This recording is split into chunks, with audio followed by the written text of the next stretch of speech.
Imagine Bianca Del Rio's movie musical origin story with a 2-hour running time and only 2 minutes of Bianca Del Rio. That would leave us with 118 minutes of Roy Haylock thinking about wearing a dress.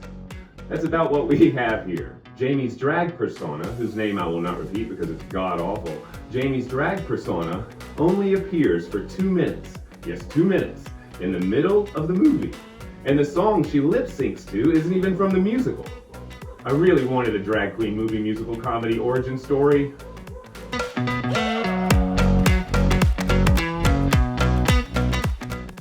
I adore RuPaul's Drag Race.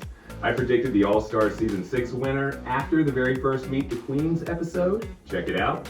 Not even Bussy Queen did that. And I reviewed several All-Stars episodes afterwards.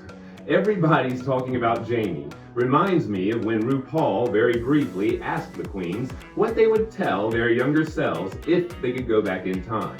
Everybody's Talking About Jamie is that very brief moment expanded to 2 hours with some of those generic pop songs Ru uses when she doesn't want to pay the big bucks for the actual hit songs.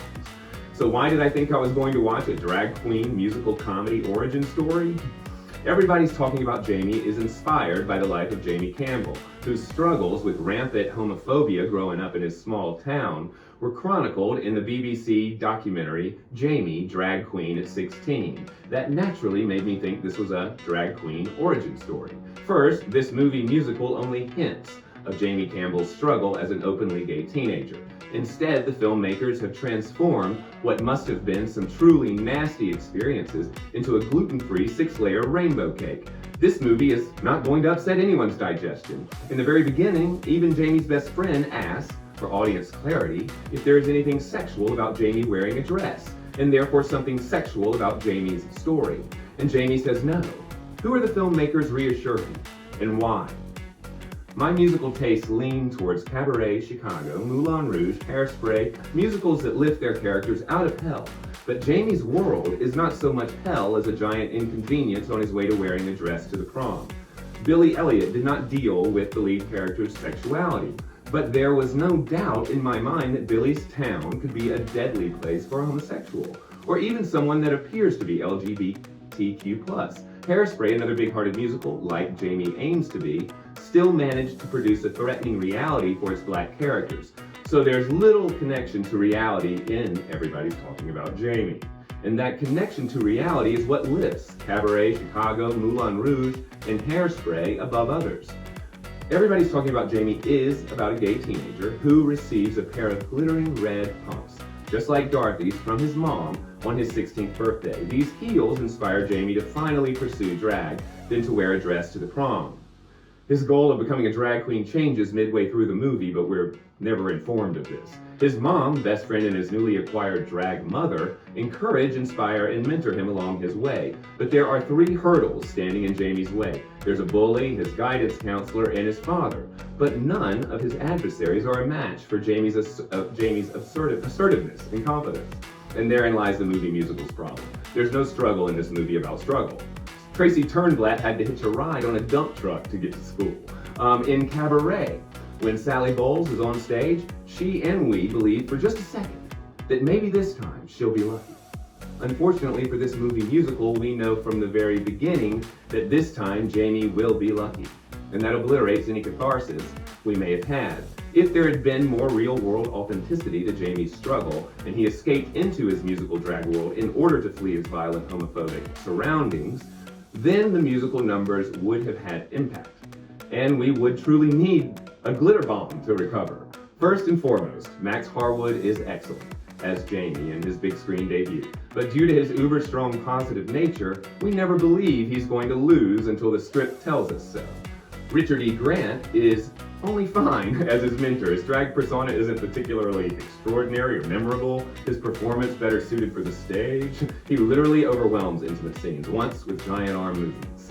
Sarah Lancashire delivers an excellent performance. She and Max Harwood as Jamie handled the material the best. And even Ralph Ineson and Samuel Bottomley brought nuance to their basic villain roles of homophobic father and homophobic bully.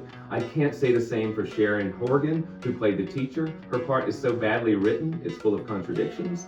She loves her Jimmy Choos, but not a boy in a dress. That's a fucking contradiction. On to the filmmaking team, the real villains in this story. Why do film producers believe theater directors are natural filmmakers? They are not. Why not pay John Cameron Mitchell, an experienced, proven force in creating both theater and film and musical comedies, to direct the damn thing?